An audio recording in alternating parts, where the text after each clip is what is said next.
Hi friends, ನಮಸ್ತೆ. ನಾನು Mallikarjun. Welcome to ಸ್ಪರ್ಧಾ ಕರ್ನಾಟಕ ಅಕಾಡೆಮಿ ಯೂಟ್ಯೂಬ್ ಚಾನಲ್. ಸ್ನೇಹಿತರ, KSET ಎಕ್ಸಾಮ್ ಇನ್ನೇನು ಬಂದೇ ಬಿಡ್ತು. NET ಎಕ್ಸಾಮ್ ಕೂಡ ಡಿಸೆಂಬರಲ್ಲಿದೆ. ಈ ಎರಡೂ ಎಕ್ಸಾಮ್ಸಲ್ಲಿ ಪೇಪರ್ ಫಸ್ಟಲ್ಲಿ ಬರ್ತಕ್ಕಂಥ aptitude, logical reasoning, data interpretation ಸೇರಿ 15 ಪ್ರಶ್ನೆಗಳು ಬರೋ ಚಾನ್ಸಸ್ ಇರುತ್ತೆ. ಒಂದು ಪ್ರಶ್ನೆ 2 ಮಾರ್ಕ್ಸ್ ಅಂದರೆ ಟೋಟಲ್ 30 ಮಾರ್ಕ್ಸ್ ಕವರ್ ಆಗುತ್ತೆ. ಆದರೆ ನೀವು ಸ್ಪರ್ಧಾ ಕರ್ನಾಟಕ ಅಕಾಡೆಮಿ ಯೂಟ್ಯೂಬ್ ಚಾನಲ್ನ ಕಂಟಿನ್ಯೂಸ್ ಆಗಿ ನೀವು ವಾಚ್ ಮಾಡಿದ್ದೆ ಆದರೆ ಈಗಾಗಲೇ 29 ವೀಡಿಯೋಸ್ ಅಪ್ಲೋಡ್ ಮಾಡಿದ್ದೀನಿ. ಅವೆಲ್ಲವೂ ಪ್ಲೇ ಲಿಸ್ಟಲ್ಲಿ ಹೋಗಿ ಅವೆಲ್ಲ ವೀಡಿಯೋಸ್ನ ವಾಚ್ ಮಾಡಿದರೆ 100% ನೆಕ್ಸ್ಟ್ ಎಕ್ಸಾಮಲ್ಲಿ ತುಂಬ ಸ್ಕೋರ್ ಮಾಡ್ಬೋದು ಈ ಸಬ್ಜೆಕ್ಟಲ್ಲಿ ನೀವು. ಹಾಗೆ ಸ್ಪರ್ಧಾ ಕರ್ನಾಟಕ ಅಕಾಡೆಮಿ ಯೂಟ್ಯೂಬ್ ಚಾನಲ್ಗೆ ಸಬ್ಸ್ಕ್ರೈಬ್ ಆಗಿಲ್ಲ ಅಂದರೆ ಸಬ್ಸ್ಕ್ರೈಬ್ ಆಗಿ. ಹಾಗೆ ಸ್ಪರ್ಧಾ ಕರ್ನಾಟಕ ಅಕಾಡೆಮಿಯ ಫೌಂಡರ್ ಹಾಗೂ ರಿಸೋರ್ಸ್ ಪರ್ಸನ್ ಆಗಿರ್ತಕ್ಕಂಥ ಶ್ರೀಯುತ ನಂಜನಾಯಕ್ ಸರ್ ಅವರು ಸುಮಾರು 15 ವರ್ಷಗಳಿಂದ ಜಿಯೋಗ್ರಫಿಯನ್ನು ಮಕ್ಕಳಿಗೆ ಟೀಚ್ ಮಾಡ್ತಾ ಬಂದು ಅವರ ಒಂದು ಎಕ್ಸ್ಪೀರಿಯನ್ಸನ್ನು ತುಂಬ ವಿದ್ಯಾರ್ಥಿಗಳ ಬೇಡಿಕೆಯ ಮೇರೆಗೆ ಒಂದು ಪುಸ್ತಕ ರೂಪದಲ್ಲಿ ಹೊರ ತಂದಿದ್ದಾರೆ. ಅದರಲ್ಲಿ ಮೊದಲನೇ ಆವೃತ್ತಿ ಕರ್ನಾಟಕ ಭೂಗೋಳ. ಸೊ ನಮ್ಮ ಕರ್ನಾಟಕದಲ್ಲಿ ನಡೀತಕ್ಕಂಥ ಎಲ್ಲ ಪರೀಕ್ಷೆಗಳಲ್ಲಿ ಭೂಗೋಳದಲ್ಲಿ ಎಸ್ಪೆಷಲಿ ಅತಿ ಹೆಚ್ಚು ಪ್ರಶ್ನೆಗಳ ಬಗ್ಗೆ ಕೇಳ್ತಕ್ಕಂಥ ಪಾರ್ಟ್ ಅಂದರೆ ಕರ್ನಾಟಕ ಜಿಯೋಗ್ರಫಿ. ಸೊ ಈ ಜಿಯೋಗ್ರಫಿ ಪುಸ್ತಕದಲ್ಲಿ ನಕ್ಷೆ, ಟೇಬಲ್ ಮೂಲಕ ಪ್ರತಿಯೊಂದು ಅಂಶಗಳನ್ನು ತುಂಬ ಅಚ್ಚುಕಟ್ಟಾಗಿ ವಿವರಣೆ ಮಾಡಿದ್ದಾರೆ. ಸೊ ಈ ಪುಸ್ತಕ ಅವೈಲೇಬಲ್ ಇದೆ ನಮ್ಮ ಸ್ಪರ್ಧಾ ಕರ್ನಾಟಕ ಅಕಾಡೆಮಿಯಲ್ಲಿ. ನಿಮಗೂ ಕೂಡ ಈ ಪುಸ್ತಕ ಅವಶ್ಯಕತೆ ಇದ್ದಲ್ಲಿ ಇಲ್ಲಿ ಕಾಣಿಸ್ತಕ್ಕಂಥ ಮೊಬೈಲ್ ನಂಬರ್ 9008515660 ಅಥವಾ 9071673831ಗೆ ಕರೆ ಮಾಡಿ. ಸೊ ನಿಮ್ಮ ಮನೆ ಅಡ್ರೆಸ್ಗೆ, ಪೋಸ್ಟಲ್ ಅಡ್ರೆಸ್ಗೆ ಈ ಪುಸ್ತಕವನ್ನು ಕಳಿಸ್ಕೊಡ್ತೀವಿ. ಈ ಮಾಹಿತಿ ಇನ್ನೂ ಹೆಚ್ಚಿನ ಮಾಹಿತಿ ಬೇಕಂದರೆ ಈ ನಂಬರ್ಗೆ ಕರೆ ಮಾಡಿ ಪುಸ್ತಕವನ್ನು ಆರ್ಡರ್ ಕೂಡ ನೀವು ಮಾಡ್ಕೋಬೋದು. ಹಾಗೆ ಸ್ಪರ್ಧಾ ಕರ್ನಾಟಕ ಅಕಾಡೆಮಿಯಲ್ಲಿ ತರಬೇತಿ ಪಡೆದ 200ಕ್ಕಿಂತ ಹೆಚ್ಚು ಅಭ್ಯರ್ಥಿಗಳು ಈ ಬೀಟ್ ಫಾರೆಸ್ಟಲ್ಲಿ ಎಕ್ಸಾಮಲ್ಲಿ ಪಾಸ್ ಆಗಿರ್ತಕ್ಕಂಥದ್ದು ಒಂದು ಪ್ರೌಡ್ ಮೂಮೆಂಟ್ ಅಂತ ಹೇಳ್ಬೋದು. ಪಾಸ್ ಆಗಿರೋರಿಗೆ ಕಂಗ್ರ್ಯಾಚುಲೇಷನ್ ಹೇಳ್ತಾ, ಸೊ ಈ ಒಂದು ಕ್ಲಾಸಲ್ಲಿ ಮೊದಲನೇ ಪ್ರಶ್ನೆ ಏನಿದೆ ಅಂತ ನೋಡ್ತಾ ಬರೋಣ. At an election between two persons, the winner is polled 68% of the total votes and he won the election with a majority of 3240 votes. Then the total number of votes polled in the election is, assume that there are no invalid votes ಅಂತ ಇದೆ. ನೋಡ್ರಿ, ಪ್ರಶ್ನೆ ಓದಿ ಅರ್ಥ ಮಾಡ್ಕೊಳ್ರಿ. Very ಸಿಂಪಲ್ಲಾಗಿ answer ಮಾಡ್ಬೋದು. ಇಬ್ಬರು ವ್ಯಕ್ತಿಗಳ ನಡುವಿನ ಚುನಾವಣೆಯಲ್ಲಿ ಒಂದು ಎಲೆಕ್ಷನಲ್ಲಿ ಇಬ್ಬರೇ ಕಂಟೆಸ್ಟ್ ಮಾಡಿದ್ದಾರೆ. Only 2 candidates R contested in the election ಅಂತ ಹೇಳ್ತೀವಿ. 2 ಕ್ಯಾಂಡಿಡೇಟ್ಸ್ ಎಲೆಕ್ಷನಲ್ಲಿ ಕಂಟೆಸ್ಟ್ ಮಾಡಿದ್ದಾರೆ. ಅದರಲ್ಲಿ ವಿಜೇತ ಅಭ್ಯರ್ಥಿಯು ಅಂದರೆ ವಿನ್ ಆಗಿರ್ತಕ್ಕಂಥ ಅಭ್ಯರ್ಥಿಯು ಟೋಟಲ್ ಎಷ್ಟು ಜನ ವೋಟ್ ಹಾಕಿರ್ತಾರಲ್ಲ ಅದರಲ್ಲಿ 68% ವೋಟ್ಗಳನ್ನು ಪಡ್ಕೊಂಡಿರ್ತಾರೆ. 68% ವೋಟ್ ಪಡ್ಕೊಂಡು ಇನ್ನೊಬ್ಬ ಅಭ್ಯರ್ಥಿಗಳಿಂದ 3740 ಮತಗಳ ಬಹುಮತದಿಂದ ಚುನಾವಣೆಯಲ್ಲಿ ಗೆದ್ದಿರ್ತಾನೆ ಅಂತ. ಅಂದರೆ ಆ ಕ್ಯಾಂಡಿಡೇಟ್ ಇನ್ನೊಬ್ಬನಿಗಿಂತ 3740 ವೋಟ್ಗಳನ್ನು ಹೆಚ್ಚು ಪಡೆದು ಎಲೆಕ್ಷನಲ್ಲಿ ವಿನ್ ಆಗಿದ್ದಾನೆ ಅಂತ. ಚುನಾವಣೆಯಲ್ಲಿ ಚಲಾವಣೆಯಾದ ಒಟ್ಟು ಮತಗಳ ಸಂಖ್ಯೆ ಎಷ್ಟು ಅಂತ ಕೇಳಿದ್ದಾನೆ. ಯಾವುದೇ ಅಮಾನ್ಯ ಮತಗಳಿಲ್ಲ ಎಂದು ಊಹಿಸಿ. ಅಲ್ಲಿ ನೋ ಇನ್ವ್ಯಾಲಿಡ್ ವೋಟ್ಸ್ ಅಂತ ಹೇಳಿಬಿಟ್ಟಿದ್ದಾನೆ. ಎಲ್ಲವೂ ವ್ಯಾಲಿಡ್ ವೋಟ್ಸೇ ಇದ್ದಾವೆ ಅಂತ ಅರ್ಥ. ನೋಡ್ರಿ, ಇದಕ್ಕೆ ಆನ್ಸರ್ ಮಾಡ್ಬೇಕಂದ್ರೆ ಸುಮ್ಮನೆ ನಾನು ಎ ಅನ್ನೋ ಕ್ಯಾಂಡಿಡೇಟು, ಬಿ ಅನ್ನೋ ಕ್ಯಾಂಡಿಡೇಟು ಒಂದು ಎಲೆಕ್ಷನಲ್ಲಿ ಕಂಟೆಸ್ಟ್ ಮಾಡಿರ್ತಾರೆ ಅಂತ ಹೇಳಿದ್ರ. ಸೊ ಎಲೆಕ್ಷನಲ್ಲಿ ಎ, ಬಿ ಮತ್ತು ಇಬ್ಬರೇ ಕ್ಯಾಂಡಿಡೇಟ್ಸ್ ಕಂಟೆಸ್ಟ್ ಮಾಡಿದ್ದಾರೆ ಅಂದರೆ ಈಗ ಎ ಕ್ಯಾಂಡಿಡೇಟು ಟೋಟಲ್ ವೋಟ್ಸಲ್ಲಿ 68% ವೋಟ್ ಪಡ್ಕೊಂಡಿದ್ದಾನೆ ಅಂತ ಬರೀನು. ಒಬ್ಬ ಅಭ್ಯರ್ಥಿ 68% ವೋಟ್ ಪಡ್ಕೊಂಡಿದ್ದಾನೆ ಅಂದರೆ ಇನ್ನು ಉಳಿದ ಅಭ್ಯರ್ಥಿ ಇನ್ನು 32% ವೋಟನ್ನು ಪಡೆದಿರ್ತಾನೆ ಅಂತ. ಯಾಕಂದ್ರೆ ಟೋಟಲ್ 100% ವೋಟ್ಸ್, ಅದರಲ್ಲಿ ಇವನು 68% ತಗೊಂಡಿದ್ದಾನೆ ಅಂದರೆ 100ರಲ್ಲಿ 68 ಮೈನಸ್ ಮಾಡಿದಾಗ ಇನ್ನು ಉಳಿದ 32% ವೋಟನ್ನು ಮತ್ತೊಬ್ಬ ಅಭ್ಯರ್ಥಿ ಬಿ ಪಡ್ಕೊಂಡಿರ್ತಾನೆ ಅಂತ. ಸೊ ಇವಾಗ ಎ ಎಲೆಕ್ಷನಲ್ಲಿ ವಿನ್ ಆಗಿದ್ದಾನೆ. ಅತಿ ಹೆಚ್ಚು ಪರ್ಸೆಂಟೇಜ್ ಆಫ್ ವೋಟ್ಸ್ ಯಾರು ಪಡ್ಕೊಂಡಿರ್ತಾನೋ ಅವನು ಎಲೆಕ್ಷನಲ್ಲಿ ವಿನ್ ಆಗಿರ್ತಾನೆ ಅಂತ. ಸೊ ಇಲ್ಲಿ ಎಲೆಕ್ಷನ್ ವಿನ್ ಆಗಿರೋನು ಎ ಎಷ್ಟು ಮತಗಳ ಅಂತರದಿಂದ 3240 ಮತಗಳ ಅಂತರದಿಂದ ಎ ಎಲೆಕ್ಷನಲ್ಲಿ ವಿನ್ ಆಗಿದ್ದಾನೆ. ಇದರ ಅರ್ಥ ಎ ಅನ್ನೋನು ಬಿಗಿಂತ 3240 ಹೆಚ್ಚು ಓಟನ್ನು ಪಡ್ಕೊಂಡು ವಿನ್ ಆಗಿದ್ದಾನೆ ಅಂತ. ಅಥವಾ ಎ ಪಡೆದ ಓಟು ಬಿ ಪಡೆದ ಓಟಿನ ಡಿಫ್ರೆನ್ಸ್ ವೋಟ್ಸ್, ಮತಗಳ ಅಂತರ 3240 ಇದೆ ಅಂತ. ನೋಡಿರಿ, ಎ ಮತ್ತು ಬಿ ಪಡೆದ ಮತಗಳ ಅಂತರ ಅಥವಾ ಮತಗಳ ವ್ಯತ್ಯಾಸ 3240 ಇದೆ ಅಂದರೆ ಅವರು ಪಡೆದ ಶೇಕಡಾ ಮತಗಳ ವ್ಯತ್ಯಾಸ ನೋಡೋಣ. 68ರಲ್ಲಿ 32 ಮೈನಸ್ ಮಾಡೋಣ. 8 2 ಕಳೆದ್ರೆ 6, 6 3 ಕಳೆದ್ರೆ 3 ಅಂದರೆ 68ರಲ್ಲಿ 32 ಮೈನಸ್ ಮಾಡಿರಿ 36% ಬರುತ್ತೆ. ನೋಡಿರಿ, 36% ವೋಟ್ಸಿಗೆ 3240 ಆಗುತ್ತೆ. 36%ಗೆ 3240 ಆದ್ರೆ ಚಲಾವಣೆಯಾದ ಒಟ್ಟು ಮತಗಳ ಸಂಖ್ಯೆ ಬೇಕಂದ್ರೆ 100% ನೀವು ಕಂಡಿಡ್ಕೋಬೇಕು. ಸೊ ನೋಡ್ರಿ, ಪರ್ಸೆಂಟೇಜಲ್ಲಿ ಓಟ್ನ ಡಿಫ್ರೆನ್ಸ್ 36%ಗೆ 3240 ಓಟ್ ಡಿಫ್ರೆನ್ಸ್ ಇದೆ ಅಂದರೆ 36%ಗೆ 3240 ಆದರೆ ಒಟ್ಟು ಮತಗಳ ಸಂಖ್ಯೆ ಬೇಕಂದ್ರೆ 100% ಲೆಕ್ಕ ಮಾಡ್ಕೋಬೇಕು. ಇಂಟು 100 ಹಾಕೊಂಡು ಸಿಂಪ್ಲಿಫೈ ಮಾಡ್ಕೋಬೇಕು, ಆನ್ಸರ್ ಸಿಗುತ್ತೆ ನಿಮಗೆ. ಯಾವಾದರೂ ಕ್ಯಾನ್ಸಲ್ ಆದರೆ ಕ್ಯಾನ್ಸಲ್ ಮಾಡ್ಕೊಳ್ರಿ. 6 6 36, ಇದು 6 5 30, 2 ಉಳಿಯುತ್ತೆ. 6 4 24, 0 ಲಾಸ್ಟಿಗೆ ಬೇರೆನ. 6 9 54, 0 ಬರೀತೀನಿ. 90 ಇಂಟು 100 ಅಂದರೆ 9000 ರುಪೀಸ್ ಆಗುತ್ತೆ. ಸರಿ, 9000 ಓಟ್ಸ್ ಆಗುತ್ತೆ. ಚಲಾವಣೆಯಾದ ಒಟ್ಟು ಮತಗಳಂದ್ರೆ 9000. ಆಪ್ಷನ್ ಏನಲ್ಲಿದೆ, this is the correct answer. Clear ಅರ್ಥ ಆಯ್ತಾ? ನೀವು ಪ್ರತಿಯೊಂದು ಕ್ವಶನ್ನ ಬರ್ಕೊಂಡು ನೋಟ್ಸ್ ಮಾಡ್ತಾ ಹೋದ್ರೆ 100% ನಿಮಗೆ ಸಬ್ಜೆಕ್ಟ್ ಅಂತೂ ಕಷ್ಟ ಆಗೋದೇ ಇಲ್ಲ. ನೆಕ್ಸ್ಟ್ 2ನೇ ಪ್ರಶ್ನೆ ಬರೋಣ. By selling an article for rupees 6800, a merchant loses ಅಥವಾ losses 15%. To get a profit of 18%, the selling price should be. ನೋಡ್ರಿ, ಒಂದು ವಸ್ತುವನ್ನು ಪ್ರಶ್ನೆ ಅರ್ಥ ಮಾಡ್ಕೊಳ್ರಿ. 6800ಗೆ ಮಾರಾಟ ಮಾಡುವುದರಿಂದ ಅಂತಿದೆ. ಯಾವುದೋ ಒಂದು ವಸ್ತು ಇದೆ ನಿಮ್ಮ ಹತ್ರ, ಅದನ್ನು ನೀವು 6800 ರೂಪಾಯಿಗೆ ಮಾರಾಟ ಮಾಡೋದ್ರಿಂದ ನಿಮಗೆ 15% ಲಾಸ್ ಆಗುತ್ತೆ ಅಂತ ಹೇಳಿದ್ದಾನೆ. ಯಾವುದೋ ಒಂದು ವಸ್ತುವನ್ನು 6800 ರುಪೀಸಿಗೆ ಸೇಲ್ ಮಾಡಿದ್ರಿಂದ 15% ಲಾಸ್ ಆಗುತ್ತೆ ಅಂತ. ಒಂದು ವೇಳೆ ಅದರಿಂದ 18% ಲಾಭ ಪಡಿಬೇಕು ಅಂದರೆ 18% ಲಾಭ ಪಡಿಬೇಕು ಅಂದರೆ ಯಾವ ಬೆಲೆಗೆ ಮಾರಾಟ ಮಾಡಿದರೆ 18% ಲಾಭ ಬರುತ್ತೆ ಅಂತ ಕ್ವಶನ್ ಕೇಳಿದ್ದಾನೆ. ಈ ಥರ ಪ್ರಶ್ನೆಯನ್ನು ಸಿಂಪಲ್ಲಾಗಿ ಬಿಡಿಸ್ಬೇಕು ಅಂದರೆ ನೋಡ್ರಿ, ಫಸ್ಟು ಲಾಭ ಎಷ್ಟು % ಪಡಿಬೇಕು ಅಂತೇಳಿದಾನೆ. 18% ಲಾಭ ಪಡೆಯಲು ಅಂತ ಕೊಟ್ಟಾಗ 100ಕ್ಕೆ 18ನ ಅಡಿಷನ್ ಮಾಡಬೇಕು, ಸಂಕಲನ ಮಾಡ್ಕೋಬೇಕು. ಲಾಭ ಅಂದರೆ ಪ್ಲಸ್ ಮಾಡ್ಕೋಬೇಕು, ನಷ್ಟ ಅಂದರೆ ಮೈನಸ್ ಮಾಡ್ಕೋಬೇಕು ಅಷ್ಟೇ. 18% ಲಾಭ ಅಂದರೆ 100ಕ್ಕೆ 18 ಕೂಡಿದಾಗ 118 ಮೇಲೆ ಬರಿಬೇಕು, ಡಿವೈಡ್ ಬೈ ಹಾಕಿ. 15% ನಷ್ಟ ಆಗಿದೆಯಲ್ಲ ಅದನ್ನು ಡಿನಾಮಿನೇಟ್ರಲ್ಲಿ ಬರ್ಕೋಬೇಕು. 15% ನಷ್ಟ ಅಂದರೆ 100ರಲ್ಲಿ 15 ಮೈನಸ್ ಮಾಡಿರಿ 85 ಬರುತ್ತೆ. ಸೊ ಇಂಟು 6800 ರೂಪಾಯಿ ಬರಿಬೇಕು, 6800 ಬರಿಬೇಕು. 6800 ಬರ್ಕೊಂಡು ಸಿಂಪ್ಲಿಫೈ ಮಾಡೋಣ. ಮೇಲೆ ಕೆಳಗಡೆ ಯಾವಾದರೂ ಕ್ಯಾನ್ಸಲ್ ಆದರೆ ಕ್ಯಾನ್ಸಲ್ ಮಾಡ್ಕೊಂಡು ಸಿಂಪ್ಲಿಫೈ ಮಾಡಿದ್ರೆ 17 5 85, 17 4 68, 2 0 ಲಾಸ್ಟ್ ಬರೀತೀವಿ.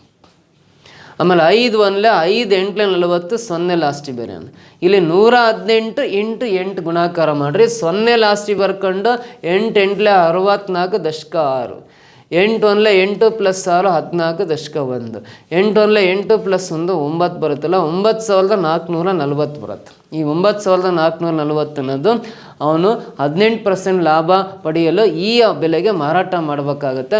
9440 ಆಪ್ಷನ್ ಏನಲ್ಲಿದೆ ನೋಡ್ರಿ, ಇದು ಕರೆಕ್ಟ್ ಆನ್ಸರ್ ಆಗುತ್ತೆ. ಓಕೆನಾ, ಅರ್ಥ ಆಯ್ತಾ?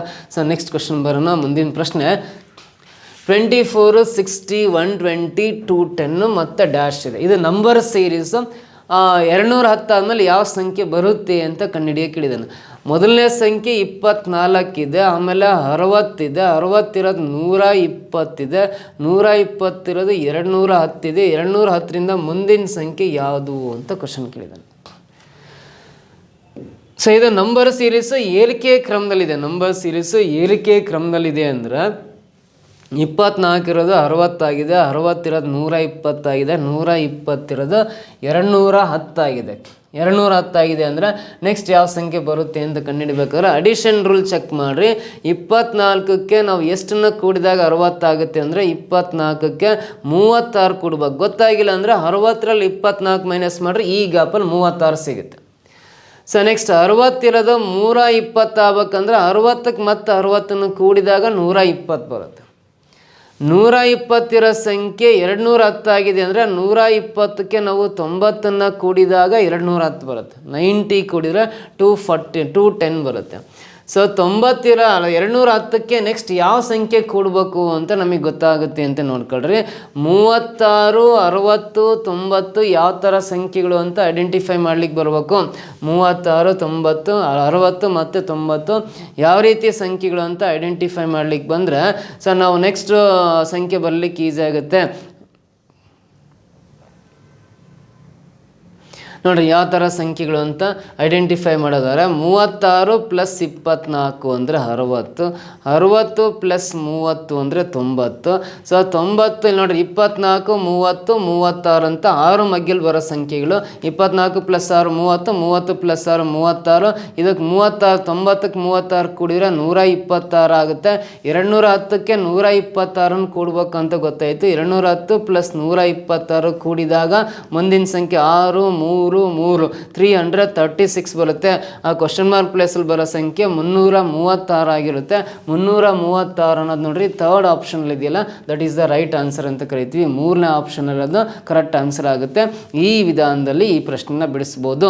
ಸೊ ಡಿಫ್ರೆನ್ಸ್ 36, 60, 90 ಬಂತಲ್ಲ. ಮತ್ತೊಂದ್ಸಲ ಡಿಫ್ರೆನ್ಸ್ 36, 24, 60, 60 + 30 90, 24, 6, 30, 36 ಇದಕ್ಕೆ ಕೂಡಿದಾಗ ಇಲ್ಲಿ 120 ಬರುತ್ತೆ. ಈ 210ಕ್ಕೆ 120 ಕೂಡಿದಾಗ 336 ಆನ್ಸರ್ ಬರುತ್ತೆ. ಇದು ಒಂದು ವಿಧಾನ. ಇಲ್ಲ ಇದೇ ಲೆಕ್ಕವನ್ನು ಇನ್ನೊಂದು ರೀತಿ ಮಾಡೋದು ತೋರಿಸ್ತೀನಿ. ಏನು ಇನ್ನೊಂದು ಥರ ಹೆಂಗೆ ಮಾಡ್ಬೋದು, ಈ ಪ್ರಾಬ್ಲಮ್ನ ಹೆಂಗೆ ಬಿಡಿಸ್ಬೋದು ಅಂತ ನೋಡ್ತಾ ಬರೋದಾದ್ರೆ, ಈ 24 ಇದೆಯಲ್ಲ, ಒಂದೊಂದೇ ಸಿಂಗಲ್ ನಂಬರ್ಸ್ ನೋಡ್ತಾ ಹೋದರೆ 3³ - 3 ಅಂತ ಬರಿತೀನಿ. 3³ ಅಂದರೆ ನಿಮಗೆ ಗೊತ್ತಿದೆ 27 ಆಗುತ್ತೆ. -3 ಅಂದರೆ 24 ಬರುತ್ತೆ. ಈ 60ಯನ್ನು ಯಾವ ಥರ ಬರಿಬೋದು, 4³ - 4 ಬರಿತೀನಿ. 4³ ಅಂದರೆ 64, -4 ಅಂದರೆ 60 ಆಗುತ್ತೆ. ಆಮೇಲೆ ಈ 121ನ 5³ - 5 ಅಂತ ಬರಿತೀನಿ. 125 - 5 ಅಂದರೆ 120 ಬರುತ್ತೆ. ಸೊ ಆಮೇಲೆ 210ನ 6³ - 6 ಬರಿತೀನಿ. 6³ ಅಂದರೆ 216, -6 ಅಂದರೆ 210 ಕರೆಕ್ಟ್ ಆಗುತ್ತೆ. ನೋಡಿ ಇಲ್ಲಿ 3, 4, 5, 6 ಇದೆ ಅಂದರೆ ಈ ಗ್ಯಾಪಲ್ಲಿ 7³ - 7 ಮಾಡೋಣ. 7³ ಅಂದರೆ 343, ಅದರಲ್ಲಿ 7 ಮೈನಸ್ ಮಾಡಿದಾಗ 336 ಬರುತ್ತೆ. 336 ಅನ್ನೋದು ಆಪ್ಷನ್ ಥರ್ಡ್ ಒನ್ನಲ್ಲಿದೆ. This is the answer. ಓಕೆನಾ, ಅರ್ಥ ಆಯ್ತಾ? ನೆಕ್ಸ್ಟ್ ಪ್ರಶ್ನೆ ಬರೋಣ, 4th ಕ್ವಶನ್ನು. ಇಲ್ಲಿ ಆಲ್ಫಾಬೆಟ್ಸ್ ಕೊಟ್ಟಿದ್ದಾನೆ ಮತ್ತು ನಂಬರ್ಸ್ ಕೊಟ್ಟಿದ್ದಾನೆ. Q1F ಇದೆ, S2E ಇದೆ, U6D ಇದೆ, W21C ಇದೆ. ನೆಕ್ಸ್ಟ್ ಯಾವ್ದು ಬರುತ್ತೆ ಅಂತ. ಸೊ ಇಲ್ಲಿ 1 ಇದೆ, 2 ಇದೆ, 3 ಇದೆ, 21 ಇದೆ. ನೆಕ್ಸ್ಟ್ ಯಾವ ಸಂಖ್ಯೆ ಬರುತ್ತೆ ಅಂತ ಕಂಡುಹಿಡಿಬೇಕು. ಫಸ್ಟ್ ನಂಬರ್ಸ್ ನೋಡ್ತಾ ಹೋಗೋದಾದರೆ 1 ಮತ್ತು 2ಕ್ಕೆ ಯಾವ ಥರ ರಿಲೇಷನ್ಶಿಪ್ ಇದೆ, 2ರಿಂದ 6ಕ್ಕೆ ಯಾವ ಥರ ರಿಲೇಷನ್ಸ್ ಇದೆ, 6ರಿಂದ 21ಕ್ಕೆ ಯಾವ ರೀತಿ ರಿಲೇಷನ್ಶಿಪ್ ಇದೆ ಅಂತ ನೋಡಿದರೆ ನಮಗೊಂದು ಕ್ಲಾರಿಟಿ ಸಿಗುತ್ತೆ ಅನಿಸುತ್ತೆ. ನೋಡಿರಿ ಇಲ್ಲಿ 1ರಿಂದ 2 ಅಂದರೆ ಅಡಿಷನ್ ರೂಲಿಗಿಂತ ನೋಡ್ರಿ 1ನ್ನು 1ರಿಂದ ಗುಣಾಕಾರ ಮಾಡಿದರೆ 1 1 1 + 1 ಅಂದರೆ 2 ಬರುತ್ತೆ. 2ರಿಂದ 6 ಆಗ್ಬೇಕಂದ್ರೆ 2ರಿಂದ ಗುಣಾಕಾರ ಮಾಡಿರಿ. 2 2 4 + 2 ಅಂದರೆ 6 ಬರುತ್ತೆ. ಇಲ್ಲಿ 6 ಇದೆ. ಇಲ್ಲಿ ಇಂಟು 1 + 1 ಮಾಡಿದೆ, ಇಂಟು 2 + 2 ಮಾಡಿದೆ ಅಂದರೆ ಇಲ್ಲಿ ಇಂಟು 3 ಮಾಡಿರಿ. 6 3 18 ಪ್ಲಸ್ ಅದೇ 3 ಕೂಡಿದಾಗ ಇಲ್ಲಿ 21 ಇದೆಯಲ್ಲ, ಕರೆಕ್ಟಾಗಿ 21 ಬರುತ್ತೆ. ಇಂಟು 1 + 1, ಇಂಟು 2 + 2, ಇಂಟು 3 + 3 ಇದೆ ಅಂದರೆ 21 ನಂತರ ಬರೋ ಸಂಖ್ಯೆ ಯಾವುದಂದ್ರೆ ಇದನ್ನ ಇಂಟು 4 ಮಾಡಿ +4 ಮಾಡ್ಕೋಬೇಕು. 21 4 84 ಆಗುತ್ತೆ. ಪ್ಲಸ್ ಅದಕ್ಕೆ 4 ಕೂಡಿದಾಗ 88 ಬರುತ್ತೆ. ನಮಗೆ ಬೇಕಾಗಿರೋ ಆನ್ಸರಲ್ಲಿ ಮಧ್ಯದಲ್ಲಿ 88 ಇದೆ ಅಂದರೆ, ಸೊ ಇಲ್ಲಿ 44 ಇದೆ ಅಂದರೆ ಫಸ್ಟ್ ಆಪ್ಷನ್ ರಾಂಗ್, ಇಲ್ಲಿ 66 ಇದೆ ರಾಂಗ್, 88 ಥರ್ಡ್ ಒನ್ನಲ್ಲಿದೆ, ಫೋರ್ತ್ ಒನ್ನಲ್ಲಿದೆ ಅಂದರೆ ಥರ್ಡ್ ಅಥವಾ ಫೋರ್ತ್ ಆನ್ಸರ್ ಆಗಿರೋ ಚಾನ್ಸಸ್ ಇರುತ್ತೆ. ಅದರಲ್ಲಿ ಥರ್ಡ್ ಕರೆಕ್ಟ್ ಅಥವಾ ಫೋರ್ತ್ ಕರೆಕ್ಟ್ ಅಂತ ಚೆಕ್ ಮಾಡ್ಬೇಕಂದ್ರೆ ನಾವು ಆಲ್ಫಾಬೆಟ್ಸ್ ಬರೀಬೇಕು. ಏನಿಂದ ಝಡ್ ತನಕ ಆಲ್ಫಾಬೆಟ್ಸ್ ಬರ್ಕೊಂಡು ಪ್ರತಿಯೊಂದರಲ್ಲೂ ಮೊದಲನೇ ಅಕ್ಷರ ನೋಡ್ತಾ ಬನ್ನಿ. ಕ್ಯೂ ಇರೋ ಅಕ್ಷರ ಎಸ್ ಆಗಿದೆ ಅಂದರೆ ಆಲ್ಫಾಬೆಟ್ಟಲ್ಲಿ ಕ್ಯೂನಿಂದ ಮುಂದಕ್ಕೆ 1 ಅಕ್ಷರ ಗ್ಯಾಪ್ ಕೊಟ್ಟು ಎಸ್ ಇದೆ, +1 ಬರಿತೀನಿ. ಎಸ್ಸಿಂದ ಮುಂದ್ಗಡೆ ಯು ಇದೆ ಅಂದರೆ ಎಗೇನ್ ಎಸ್ಸಿಂದ ಮುಂದಕ್ಕೆ 1 ಅಕ್ಷರ ಗ್ಯಾಪ್ ಕೊಟ್ಟು ಯು ಇದೆಯಲ್ಲ, +1 ಬರಿತೀನಿ. ಯು ಇಂದ ಡಬ್ಲ್ಯೂ ಇದೆ ಅಂದರೆ ಆಲ್ಫಾಬೆಟ್ಟಲ್ಲಿ ಯು ಇಂದ ಮುಂದಕ್ಕೆ 1 ಅಕ್ಷರ ಗ್ಯಾಪ್ ಕೊಟ್ಟು ಡಬ್ಲ್ಯೂ ಇದೆಯಲ್ಲ, +1 ಬರಿತೀನಿ. ಅದೇ ಥರ ಡಬ್ಲ್ಯೂ ಇಂದ ಮುಂದಕ್ಕೆ 1 ಅಕ್ಷರ ಗ್ಯಾಪ್ ಕೊಟ್ಟು ಬರ್ದ್ವಿ ಅಂದರೆ ವೈ ಬರುತ್ತೆ. ಸೊ ವೈ ಬರಿತಾ ಇದೀನಿ. Y88 ಬಂತು. Y88 ಅಂದರೆ ಇವೆರಡರಲ್ಲಿ ಇದು Y88 ಅಂದರೆ ಇದೇ ಕರೆಕ್ಟ್, ಇದು Z88 ಇದೆ ಅಂದರೆ ಇದು ರಾಂಗ್. ಆಪ್ಷನ್ ಥರ್ಡ್ ಒಂದೇ wrong, right answer Y88. Next ಅಕ್ಷರ ಬಿ ಬರುತ್ತೆ. ಆ ಬಿ ಅನ್ನು ಚೆಕ್ ಮಾಡೋ ಅವಶ್ಯಕತೆ ಇಲ್ಲ, ಆನ್ಸರ್ ಅಂತ ಗೊತ್ತಾಯಿತು. ನೆಕ್ಸ್ಟ್ ಮುಂದಿನ ಪ್ರಶ್ನೆ ಬರೋಣ ಏನಿದೆ ಅಂತ. In a certain code language if AEROBIC aerobic is written as BFQNAGD then AdWords is written in that language as ಅಂತ ಕೊಡಿ. ನೋಡ್ರಿ, ಒಂದು ಸಂಕೇತ ಭಾಷೆಯಲ್ಲಿ ಏರೋಬಿಕ್ ಅಂತಿದೆ, AEROBIC ಏರೋಬಿಕ್ಕನ್ನು ಯಾವ ರೀತಿ ಕೋಡಿಂಗ್ ಮಾಡಿದ್ದಾನೆ ಅಂದರೆ BFQ Q, next NAJD NAJD ಅಂತ ಕೋಡಿಂಗ್ ಮಾಡಿದ್ದಾನೆ. ಇದೇ ಕೋಡ್ ಲ್ಯಾಂಗ್ವೇಜ್ ಪ್ರಕಾರ ಅಡ್ವರ್ಡ್ಸ್ ಅಂತ ಇದೆ, ADVERTS ಅಡ್ವರ್ಡ್ಸ್ ಎಂಬ ಪದವನ್ನು ಯಾವ ರೀತಿ ಕೋಡಿಂಗ್ ಮಾಡ್ಬೋದು ಅಂತ ಪ್ರಶ್ನೆ ಕೇಳಿದ್ದಾನೆ. ಸೊ ಇದಕ್ಕೆ ಆಲ್ಫಾಬೆಟ್ಸ್ ಬರ್ಕೊಂಬಿಟ್ಟು ನಾವು ಇಲ್ಲಿ ಮೊದಲನೇ ಅಕ್ಷರ ಎಗೆ ಮೊದಲನೇ ಅಕ್ಷರ ಬಿ ಚೆಕ್ ಮಾಡಿದರೆ ಏನ ನೆಕ್ಸ್ಟ್ ಲೆಟ್ರ್ ಬಿ ಇದೆ ಅಂದರೆ ಇಲ್ಲೂ ಏನ ನೆಕ್ಸ್ಟ್ ಲೆಟ್ರ್ ಬಿನೇ ಬರ್ಕೋಬೇಕು. So A next letter B ಆಗುತ್ತೆ. ನೆಕ್ಸ್ಟ್ ಇನ ನೆಕ್ಸ್ಟ್ ಲೆಟ್ರ್ ಎಫ್ ಇದೆ ಅಂದರೆ ಇಲ್ಲೂ ಡಿನ ನೆಕ್ಸ್ಟ್ ಲೆಟ್ರ್ ಯಾವುದು ಇ ಬರುತ್ತೆ. ಸೊ BE ಬಂತು. ಸೊ BE ಬಂದಿದೆ, ಇಲ್ಲಿ BU ಇದೆ ಅಂದರೆ ರಾಂಗು, ಇದು BU ಇದೆ ಅಂದರೆ ರಾಂಗ್ ಆಗುತ್ತೆ. ಫಸ್ಟ್ ಅಥವಾ ಥರ್ಡ್ ಆನ್ಸರ್ ಆಗಿರೋ ಚಾನ್ಸಸ್ ಇರುತ್ತೆ. ಆರ್ಗೆ ಕ್ಯೂ ಬರ್ಕೊಂಡನೆ ಅಂದರೆ ಆರ್ನ ಹಿಂದಿನ ಅಕ್ಷರ ಕ್ಯೂ ಬರ್ಕೊಂಡ, ಇಲ್ಲೂ ವಿನ ಹಿಂದಿನ ಅಕ್ಷರ ಬರೀಬೇಕು, ಯು ಆಗುತ್ತೆ, BEU ಬಂತು. ಓಗೆ ಎನ್ ಬರ್ಕೊಂಡಿದ್ದಾನೆ ಅಂದರೆ ಓಗೆ ಎನ್ ಅಂದರೆ ಓನ ಹಿಂದಿನ ಅಕ್ಷರ ಎನ್ ಇದೆ ಅಂದರೆ ಇಲ್ಲ ಈನ ಹಿಂದಿನ ಅಕ್ಷರ ಡಿ ಬರಿಬೇಕಾಗುತ್ತೆ ಆಲ್ಫಾಬೆಟ್ಟಲ್ಲಿ. BEUD ಬಂತು, BEUD ನೋಡಿ ಇಲ್ಲಿ BEUQ ಇದೆ, BEUD ಕರೆಕ್ಟ್ ಫಸ್ಟ್ ಆಪ್ಷನ್ ಇದೆ ಅಂದರೆ ಇದೇ ಕರೆಕ್ಟ್ ಆನ್ಸರ್. ಇದು ಥರ್ಡ್ ಒನ್ ರಾಂಗ್ ಆಗುತ್ತೆ. ಮೊದಲನೇ ಆಪ್ಷನ್ ಆನ್ಸರ್ ಅಂತ ಗೊತ್ತಾಯಿತು. ಮುಂದಕ್ಕೆ ಏನು ಚೆಕ್ ಮಾಡ್ಕೊಂತ ಕೂರ ಅವಶ್ಯಕತೆ ಇಲ್ಲ, ಇಲ್ಲಿಗೆ ಸ್ಟಾಪ್ ಮಾಡ್ಬೋದು ನೀವು. ಕ್ಲಿಯರಾ? ನೆಕ್ಸ್ಟ್ ಪ್ರಶ್ನೆ ಬರೋಣ. ಮುಂದಿನ ಪ್ರಶ್ನೆ, In this question, pick the odd thing out among the 4 options and write it as your answer ಅಂತ ಕೊಟ್ಟಿದ್ದಾನೆ. 4 ಆಪ್ಷನ್ಸಲ್ಲಿ ಗುಂಪಿಗೆ ಸೇರಿದಿರೋದು ಯಾವುದು ಆಯ್ಕೆ ಮಾಡಿರಿ ಅಂತ ಕೊಟ್ಟಿದ್ದಾನೆ. ಇಲ್ಲಿ 4 ಆಪ್ಷನ್ಸಲ್ಲಿ ಕೆಲವೊಂದೆಲ್ಲ ನಂಬರ್ಸ್ ಕೊಟ್ಟಿದ್ದಾನೆಲ್ಲ ಡಿಫ್ರೆಂಟ್ ಇರೋದು ಯಾವುದು ಅಂತ ಕೇಳಿದ್ದಾನೆ. ಸೊ ಯಾವುದು ಡಿಫ್ರೆಂಟ್ ಇರೋದು ಅಂತ ಪತ್ತೆ ಹಚ್ಚಬೇಕಂದ್ರೆ ಇಲ್ಲಿ ಮಿಶ್ರ ಭಿನ್ನರಾಶಿಯಲ್ಲಿ ಸಂಖ್ಯೆ ಇದೆ, ಮೊದಲನೇ ಸಂಖ್ಯೆ. ಇದನ್ನು ವಿಷಮ ಭಿನ್ನರಾಶಿಯಾಗಿ ಕನ್ವರ್ಟ್ ಮಾಡಬೇಕು. ಅಂದರೆ ಮಿಕ್ಸ್ಡ್ ಫ್ರಾಕ್ಷನಲ್ಲಿರೋ ನಂಬರ್ನ ಇಂಪ್ರಾಪರ್ ಫ್ರಾಕ್ಷನಾಗಿ ಕನ್ವರ್ಟ್ ಮಾಡೋದು ಯಾವ ಥರ ಅಂದರೆ ಈ ಛೇದದಿಂದ ಈ ಇಂಟೀಜರ್ನ ಗುಣಾಕಾರ ಮಾಡ್ಕೋಬೇಕು. 2 × 1 2, ಅದಕ್ಕೆ ಮೇಲಿರೋ ಒಂದನ್ನು ಕೂಡ್ಕೋಬೇಕು. 2 1 2 ಪ್ಲಸ್ 1 ಅಂದರೆ 3 ಆಗುತ್ತೆ. 3/2 ಅಂತ ಬರೀತೀನಿ, 3/2. ಇದು ಮಿಶ್ರ ಭಿನ್ನರಾಶಿಯಿಂದ ವಿಷಮ ಕನ್ವರ್ಟ್ ಮಾಡಿದ್ರೆ 3/2 ಬರುತ್ತೆ. ಸೊ ಇದು ನೆಕ್ಸ್ಟ್ ನಂಬರು 1/2 ಆಗೇ ಬರೀತೀನಿ. ನೆಕ್ಸ್ಟು 3/4 ಆಗೇ ಬರೀತೀನಿ, 3/4. ಆಮೇಲೆ ಇದು 1 ಇದೆಯಲ್ಲ ಅದು 1/1 ಅಂತ ಬರ್ಕೋಬೋದು. ಇದು ಮೊದಲನೇದಾಯಿತು. ನೋಡಿರಿ 3/2 1/2, ಆಮೇಲೆ 3/4 1/1. ಈ 3/2 ಅನ್ನೋದನ್ನ ನಾವು ಏನಂತ ಕರಿತೀವಿ ಅಂದರೆ ವಿಷಮ ಭಿನ್ನರಾಶಿ ಅಂತ ಕರಿತೀವಿ. ಇದು 1/2 ಅನ್ನೋದು ಸಮ ಭಿನ್ನರಾಶಿ ಅಂತ ಕರಿತೀವಿ. 3/4 ಅನ್ನೋದು ಕೂಡ ಸಮ ಭಿನ್ನರಾಶಿ ಅಂತ ಕರಿತೀವಿ. 1/1 ಅಂದರೆ ಇದು ಸಮ ಭಿನ್ನರಾಶಿನೂ ಹೌದು, ವಿಷಮ ಭಿನ್ನರಾಶಿನೂ ಹೌದು. ಇದು ಮೊದಲನೇ ಆಪ್ಷನ್ ಆಯಿತು. ಎರಡನೇ ಆಪ್ಷನ್ ಬರೋಣ. 3 ಇದೆ ಅಂದರೆ ಅದು 3/1 ಇದ್ದಂಗೆ, 1 ಇದೆ ಅಂದರೆ ಅದು 1/1 ಇದ್ದಂಗೆ. ಸೊ ಇದು ಅಗೇನ್ 1/2 ಅಂದರೆ ಅದು 3 ಇಲ್ಲಿ ಮಾಡಿದ್ವಲ್ಲ 3/2 ಬರುತ್ತೆ, 3/2 ಬರುತ್ತೆ. 2 ಅಂದರೆ 2/1 ಅಂತ ಬರ್ಕೋಬೋದು. ನೋಡ್ರಿ, ವಿಷಮ ಭಿನ್ನರಾಶಿ ಅಂದರೆ ಅಂಶ ದೊಡ್ಡದಿದ್ರೆ ವಿಷಮ ಭಿನ್ನರಾಶಿ, ಅಂಶ ಚಿಕ್ಕದಿದ್ರೆ ಅದು ಸಮ ಭಿನ್ನರಾಶಿ. ನೋಡಿರಿ, ನ್ಯೂಮರೇಟ್ರು ಗ್ರೇಟರ್ ನಂಬರ್ ಇದ್ದರೆ ಅದು improper fraction, numerator lesser number ಇದ್ದರೆ ಅದು ಪ್ರಾಪರ್ ಫ್ರಾಕ್ಷನ್ ಅಂತ ಕರಿತೀವಿ ಇಂಗ್ಲೀಷಲ್ಲಿ. ಸೊ 3/1 ಅಂದರೆ ಇದು ವಿಷಮ ಭಿನ್ನರಾಶಿ, 1/1 ಅಂದರೆ ಇದು ಸಮ ಭಿನ್ನರಾಶಿ ಅಂತಲೂ ಬರಿಬೋದು. 3/2 ಅಂದರೆ ಎಗೇನ್ ಇದು ವಿಷಮ ಭಿನ್ನರಾಶಿ, 2/1 ಅಂದರೆ ಇದು ವಿಷಮ ಭಿನ್ನರಾಶಿ ಆಗುತ್ತೆ. 1/1 ಸಮ ಭಿನ್ನರಾಶಿನೂ ಹೌದು, ವಿಷಮ ಭಿನ್ನರಾಶಿನೂ ಹೌದು. ಸೊ ನೆಕ್ಸ್ಟ್ ಬರೋಣ ಮುಂದೆ. ಸೊ ಇಲ್ಲಿ 3/4 ಅಂತ ಇದೆಯಲ್ಲ, ಇದು 3/4 ಹಾಗೆ ಬರೋದ್ರೆ ಇದು 3/4 ಸಮ ಭಿನ್ನರಾಶಿ. ಆಮೇಲೆ 1/4 ಇದೆಯಲ್ಲ, 1/4 ಕೂಡ ಸಮ ಭಿನ್ನರಾಶಿ. ಆಮೇಲೆ 3/8 ಇದೆಯಲ್ಲ, ಇದು ಕೂಡ ಸಮ ಭಿನ್ನರಾಶಿ. ಆಮೇಲೆ 1/2 ಇದೆಯಲ್ಲ, ಇದು ಸಮ ಭಿನ್ನರಾಶಿ. ನೆಕ್ಸ್ಟ್ ಇದರಲ್ಲಿ 1/1 ಅಂದರೆ ಇದು ಸಮನೂ ಹೌದು, ವಿಷಮ ಭಿನ್ನರಾಶಿನೇ ಹೌದು. 1/8 ಕೊಟ್ಟಿದ್ನಲ್ಲ, ಸೊ ಇದು 1/8 ಅನ್ನೋದು ಸಮ ಭಿನ್ನರಾಶಿ. 3/4 ಕೊಟ್ಟಿದ್ನಲ್ಲ, ಇದು ಕೂಡ ಸಮ ಭಿನ್ನರಾಶಿ. ನೆಕ್ಸ್ಟ್ ಇದು ಮಿಕ್ಸ್ಡ್ ಫ್ರಾಕ್ಷನಿಂದ ಇಂಪ್ರಾಪರ್ ಕನ್ವರ್ಟ್ ಮಾಡಿದ್ರೆ 3/2 ಆಗುತ್ತೆ. 3/2 ಅನ್ನೋದು ವಿಷಮ ಭಿನ್ನರಾಶಿ. ನೋಡ್ರಿ, ಇದರಲ್ಲಿ ಸಮ ಭಿನ್ನರಾಶಿ ಅಂದರೆ ಅಂಶ ಚಿಕ್ಕದಿದ್ದರೆ ಸಮ ಭಿನ್ನರಾಶಿ, ಅಂಶ ದೊಡ್ಡದಿದ್ದರೆ ವಿಷಮ ಭಿನ್ನರಾಶಿ. ಇದರಲ್ಲಿ ವಿಷಮ ಸಮ ಭಿನ್ನರಾಶಿಗಳು ಮಿಕ್ಸ್ ಆಗಿ ಕೊಟ್ಟಿದ್ದಾರೆ. ಇದರಲ್ಲೂ ವಿಷಮ ಸಮ ಭಿನ್ನರಾಶಿಗಳು ಮಿಕ್ಸ್ ಆಗಿದ್ದಾವೆ. ಇದರಲ್ಲಿ ಎಲ್ಲವೂ ಸಮ ಭಿನ್ನರಾಶಿಗಳೇ ಇದ್ದಾವೆ. ಇದರಲ್ಲೆಲ್ಲವೂ ಸಮ ಭಿನ್ನರಾಶಿಗಳೇ ಇದ್ದಾವೆ. ಯಾಕಂದರೆ ಅಂಶವು ಎಲ್ಲವೂ ಛೇದಕ್ಕಿಂತ ಚಿಕ್ಕಿದಾವೆ ಅಂದರೆ ಇವೆಲ್ಲವೂ ಸಮಭಿನ್ನ ರಾಶಿಗಳು.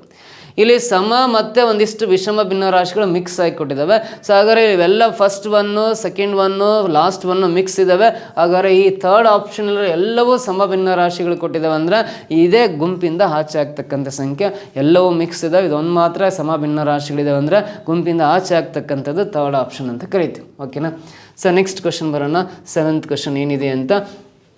ಇನ್ನೇನು ಎಕ್ಸಾಮಿನೇಷನ್ ನೋಡಿರಿ, 7th ಕ್ವಶನ್ಗೆ ನೀವು ವಿಡಿಯೋ ಪಾಸ್ ಮಾಡಿ ನೀವೇ ಆನ್ಸರ್ ಮಾಡಲಿಕ್ಕೆ ಟ್ರೈ ಮಾಡಿರಿ.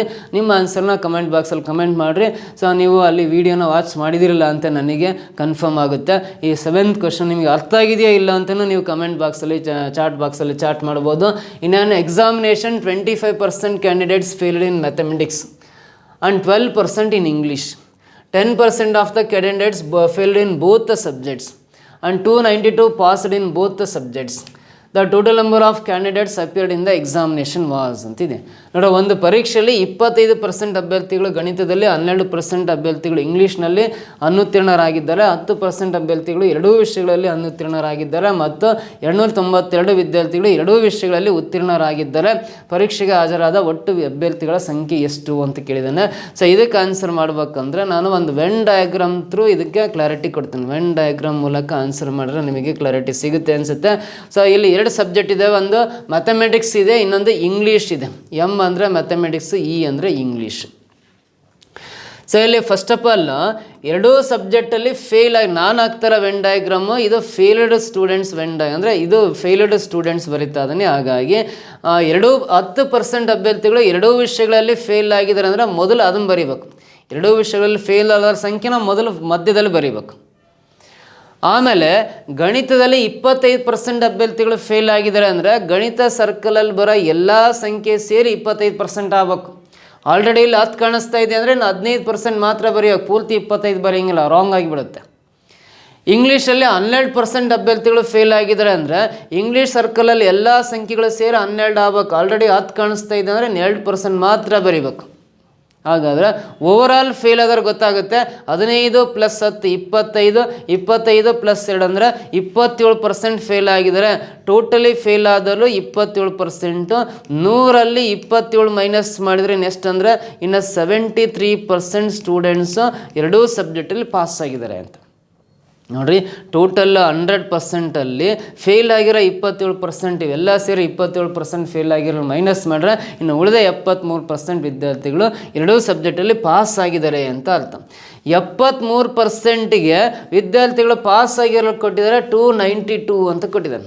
73%ಗೆ 292 ಆದರೆ ಪರೀಕ್ಷೆ ಹಾಜರಾದ ಒಟ್ಟು ಅಭ್ಯರ್ಥಿಗಳ ಸಂಖ್ಯೆ ಅಂದರೆ 100% ಲೆಕ್ಕ ಮಾಡ್ಕೋಬೇಕು. 73 1 73 4 292 ಕ್ಯಾನ್ಸಲ್ ಆಗುತ್ತೆ. ಚೆಕ್ ಮಾಡಿ ನೋಡಿರಿ, 73 1 73 4 292 ಕ್ಯಾನ್ಸಲ್ ಆಗುತ್ತೆ. ಸೊ 100 × 4 ಗುಣಾಕಾರ ಮಾಡಿರಿ, 400 ಬರುತ್ತೆ, 400 ಬರುತ್ತಲ್ಲ. ಆ ಎಕ್ಸಾಮಿಗೆ ಕುಳಿತುಕೊಂಡ ಅಭ್ಯರ್ಥಿಗಳ ಸಂಖ್ಯೆ, ಅಟೆಂಡ್ ಆಗಿರ್ತಕ್ಕಂಥ ನಂಬರ್ ಆಫ್ ಕ್ಯಾಂಡಿಡೇಟ್ಸ್ ಅಥವಾ ಸ್ಟೂಡೆಂಟ್ಸ್ ಅಂದರೆ 400. Second option is the right answer. Clear ಆಗ್ತಾ ಆಯ್ತಾ ಈ ಕ್ವಶನ್ ಸಾಲ್ವ್ ಮಾಡಿದ್ದು? ನೆಕ್ಸ್ಟ್ ಕ್ವಶನ್ ಬರೋಣ. ಮುಂದಿನ ಪ್ರಶ್ನೆ. ಸೊ ಇಲ್ಲಿ ಡೈರೆಕ್ಷನ್ಸ್ ಕೊಟ್ಟಿದ್ದಾನೆ. Data is represented by below as percentage of different items manufactured by N electronic company in a particular year. Based on this information answer the questions. ನೋಡಿರಿ, ಒಂದು electronic company ಏನಿದೆಯಲ್ಲ ಎಷ್ಟು manufacture ಮಾಡಿದೆ ಅಂತ ಕೊಟ್ಟಿದ್ದಾನೆ. Main components 40% manufacture ಮಾಡಿದೆ.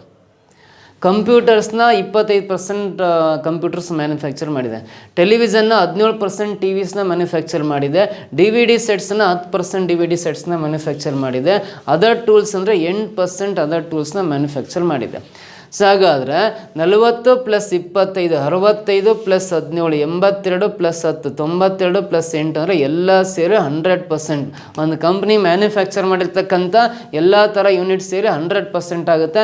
ಯಾವುದೇ ಎಷ್ಟೆಷ್ಟು ಪರ್ಸೆಂಟ್ ಮ್ಯಾನುಫ್ಯಾಕ್ಚರ್ ಮಾಡಿದ್ದಾರೆ ಅಂತ ಇಲ್ಲಿ ಪ್ರಶ್ನೆಯಲ್ಲಿ ಕೊಟ್ಟಿದ್ದಾನೆ, ಡಾಟಾದಲ್ಲಿ ಕೊಟ್ಟಿದ್ದಾನೆ. ಇದಕ್ಕೆ ರಿಲೇಟೆಡ್ ಆಗಿ 2 ಪ್ರಶ್ನೆಗಳಿದಾವೆ. ಅದ್ರಲ್ಲಿ ಮೊದಲನೇ ಪ್ರಶ್ನೆ ನೋಡಿರಿ. The company manufactured 3400 television sets. If the cost of one DVD set is rupees 3400, then the money in rupees lakhs invested by that company on DVD sets is ಅಂತ ಕೊಟ್ಟಿದ್ದಾನೆ.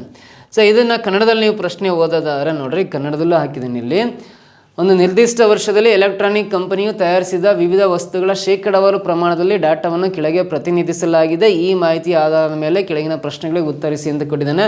ಮುಖ್ಯ ಘಟಕಗಳಂದರೆ 40% ಮ್ಯಾನುಫ್ಯಾಕ್ಚರ್ ಮಾಡಿದ್ದಾರೆ, ಕಂಪ್ಯೂಟರ್ 25%, ಟಿ ವಿನ 17%, DVD ಸೆಟ್ನ 10%, ಇತರೆ ಉಪಕರಣಗಳ other ಟೂಲ್ಸನ್ನು 8% manufacture ಮಾಡಿದೆ. So totally ಆ company 3400 TV ಸೆಟ್ಗಳನ್ನು ತಯಾರಿಸಿದೆ ಅಂತ.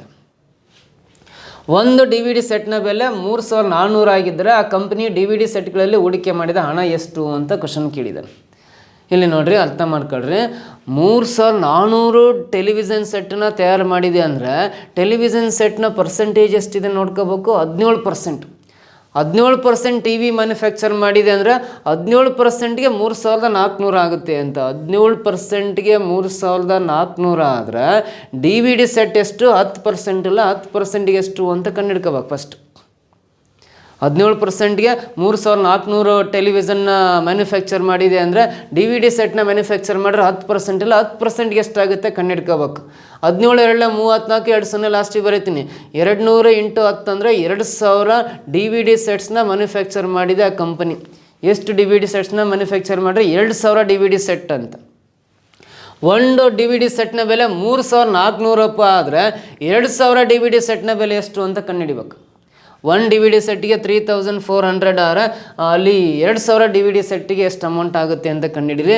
ಸೊ ಅಲ್ಲಿ 34 68 ಬರ್ಕೊಂಡು ಈ 3 0 ಈ 2 0 ಅಂದರೆ 1 2 3 4 5 0 ಪಕ್ಕದಲ್ಲಿ ಬರೀಬೇಕು.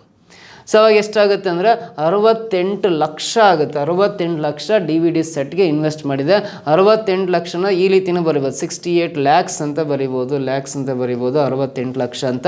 ಇಲ್ಲಿ ಲಕ್ಷಗಳಲ್ಲಿ ಅಂತಲೇ ಕೊಟ್ಟಿದ್ದಾನೆ. ಲಕ್ಷಗಳಲ್ಲಿ ಎಷ್ಟು ಅಂದರೆ 68 ಲಕ್ಷ ಆಗುತ್ತೆ. Option 4th one correct answer ಆಗುತ್ತೆ. ಅರ್ಥ ಆಯ್ತಾ ಈ ಪ್ರಶ್ನೆ ಸಾಲ್ವ್ ಮಾಡಿದ್ದು? ಸೊ ನೆಕ್ಸ್ಟ್ ಕ್ವೆಶನ್ ಬರೋಣ. ಮುಂದಿನ ಪ್ರಶ್ನೆ, if 50% of the expenditure on other tools is rupees 180 lakhs, the instrument on main components out of the total investment made in that year is. ನೋಡ್ರಿ, ಇತರ ಉಪಕರಣಗಳ ಮೇಲಿನ ಖರ್ಚಿನ 50% 180 ಲಕ್ಷ ಆಗಿರುತ್ತೆ. ಇತರ ಅದರ್ ಟೂಲ್ಸ್ ಎಷ್ಟು ಮ್ಯಾನುಫ್ಯಾಕ್ಚರ್ ಮಾಡಿದಾರಲ್ಲ ಅದರಲ್ಲಿ 50% ಎಕ್ಸ್ಪೆಂಡಿಚರ್ ಅಂದರೆ 180 ಲಕ್ಷ. ಆ ವರ್ಷದಲ್ಲಿ ಮಾಡಿದ ಒಟ್ಟು ಹೂಡಿಕೆಯಲ್ಲಿ ಮುಖ್ಯ ಘಟಕಗಳ ಮೇಲಿನ ಹೂಡಿಕೆ ಎಷ್ಟು ಅಂತ, ಮುಖ್ಯ ಘಟಕಗಳ ಮೇಲೆ ಎಷ್ಟು ಹೂಡಿಕೆ ಮಾಡಿದ್ದಾರೆ ಅಂತ. ಇತರ ಉಪಕರಣಗಳ ಮೇಲಿನ ಖರ್ಚಿನ 50% 180 ಲಕ್ಷ. ಸರಿ, 180 ಅಲ್ಲ, 18 ಲಕ್ಷ ಆಗಿರ್ಬೇಕು. 18 lakhs 180 ಲಕ್ಷ. ಸರಿ, 180 ಲಕ್ಷ ಕರೆಕ್ಟು. 180 ಲಕ್ಷ ಆಗಿದ್ದರೆ ಆ ವರ್ಷದಲ್ಲಿ ಮಾಡಿದ ಒಟ್ಟು ಹೂಡಿಕೆಯಲ್ಲಿ ಮುಖ್ಯ ಘಟಕಗಳ ಮೇಲಿನ ಹೂಡಿಕೆ ಎಷ್ಟು ಅಂತ ಕ್ವಶನ್ ಕೇಳಿದ್ದಾನೆ. ಇತರೆ ಅದರ್ ಟೂಲ್ಸ್ ಅಂದರೆ ನೋಡ್ರಿ, ಇತರೆ ಉಪಕರಣಗಳಂದರೆ ಟೋಟಲಿ 8%. ಈ 8%ಅಲ್ಲಿ 50% ಅಂದರೆ 50% ಅಂದರೆ ಆಫ್ ಟೋಟಲಿ ಮುಖ್ಯ ಘಟಕಗಳ. ಸರಿ, ಇತರೆ ಉಪಕರಣಗಳ ಮೇಲೆ ಇತರೆ ಉಪಕರಣಗಳನ್ನು ತಯಾರಿಸಿರೋದು 8%. 8% ಐಟಮ್ಸ್, ಅದಕ್ಕೆ 50% ಅಂದರೆ 8%ಗೆ 50% ಅಂದರೆ 4% ಆಗುತ್ತೆ. 4% ಅಂದರೆ 180 ಲಕ್ಷ ಆಗುತ್ತೆ. 4%ಗೆ 180 ಲಕ್ಷ ಆಗಿದೆ ಅಂದರೆ 4%ಗೆ 180 ಲಕ್ಷ ಆಗಿದೆ ಅಂದರೆ ಸೊ ಆ ವರ್ಷದಲ್ಲಿ ಮಾಡಿದ ಒಟ್ಟು ಹೂಡಿಕೆಗಳಲ್ಲಿ ಮುಖ್ಯ ಘಟಕಗಳ ಮೇಲಿನ ಹೂಡಿಕೆ, ಮೈನ್ ಕಾಂಪೊನೆಂಟ್ಸ್ ಅಂತ ಕರಿತೀವಲ್ಲ, ಮುಖ್ಯ ಘಟಕಗಳು ಎಷ್ಟು ಪರ್ಸೆಂಟ್ ಇದೆ? 40% ಇದೆಯಲ್ಲ. 40%ಗೆ ಎಷ್ಟಾಗುತ್ತೆ ಕಂಡುಹಿಡಿರಿ ಅಂತ ಪ್ರಶ್ನೆ ಕೇಳಿದಂಗೆ. 40%ಗೆ ಎಷ್ಟು ಅಂತ ಕೇಳಿದಂಗೆ. 4 1 4 4 40 ಕ್ಯಾನ್ಸಲ್. 180 × 10 1800 ಲಕ್ಷ ಆಗುತ್ತೆ. 1800 ಲಕ್ಷ ಆಗುತ್ತೆ. 1800 ಲಕ್ಷ ಅಂದರೆ ಅದು ಎಷ್ಟು ಕೋಟಿಗಳಲ್ಲಿ ಹೇಳ್ಬೇಕು. ಸೊ 100 ಲಕ್ಷಕ್ಕೆ 1 ಕೋಟಿ ಅಲ್ಲ, ಇದನ್ನು 100ರಿಂದ ಡಿವೈಡ್ ಮಾಡಿರಿ, ಲಕ್ಷರದ ಕೋಟಿ ಚೇಂಜ್ ಆಗುತ್ತೆ. 2 0 2 0 ಕ್ಯಾನ್ಸಲ್. 1ರಿಂದ 18 ಡಿವೈಡ್ ಮಾಡಿರಿ 18 ಬರುತ್ತಲ್ಲ, ಅದು 18 ಕೋಟಿ ಆಗಿರುತ್ತೆ. ಆ ಮುಖ್ಯ ಘಟಕಗಳ ಮೇಲೆ ಇನ್ವೆಸ್ಟ್ ಮಾಡಿರೋದು ಆ ಕಂಪ್ನಿ 18 ಕೋಟಿ ಇನ್ವೆಸ್ಟ್ ಮಾಡಿರುತ್ತೆ. 18 ಕೋಟಿ ಸೆಕೆಂಡ್ ಆಪ್ಷನಲ್ಲಿ ಇದೆ ನೋಡಿರಿ, ಇದು ಕರೆಕ್ಟ್ ಆನ್ಸರ್ ಆಗುತ್ತೆ. ಓಕೆನಾ? 9th question. ನೆಕ್ಸ್ಟ್ ಪ್ರಶ್ನೆ ಬರೋಣ. ಮುಂದಿನ ಪ್ರಶ್ನೆ ಏನಿದೆ ಅಂತ, if the expenditure for manufacturing other tools is 10% of that made on main components and if the total investment done in that year is rupees 32 crores, then the amount spent for manufacturing other tools is ಅಂತಿದೆ ನೋಡ್ರಿ. ಅದಕ್ಕೆ ಸಂಬಂಧಪಟ್ಟಂತೆ third question, ಇತರ ಉಪಕರಣಗಳ ತಯಾರಿಕೆಗೆ ಖರ್ಚು ಮಾಡುವ ವೆಚ್ಚವು ಮುಖ್ಯ ಘಟಕಗಳ ಮೇಲಿನ ವೆಚ್ಚದ 10% ಆಗಿದ್ದರೆ ಮುಖ್ಯ ಘಟಕಗಳಿಗೆ ಎಷ್ಟು ಪರ್ಸೆಂಟ್ ಖರ್ಚು ಮಾಡ್ತೀವಲ್ಲ ಅದರ 10% ಇತರ ಉಪಕರಣಗಳಿಗೆ ಖರ್ಚು ಮಾಡ್ತಾ ಇದ್ದಾರೆ.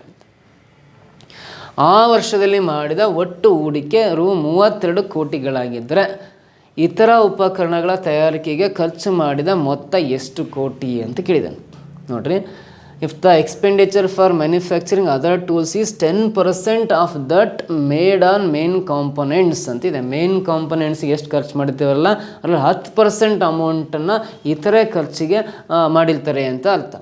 If the total investment done that year is rupees 32 crores ಅಂತ ಇದೆ. 32 crores ಟೋಟಲ್ ಖರ್ಚು ಮಾಡಿರೋದು. 32 ಕೋಟಿ ಟೋಟಲ್ ಖರ್ಚಾಗಿರೋದು. 32 ಕೋಟಿ ಟೋಟಲ್ ಖರ್ಚಾಗಿದೆ.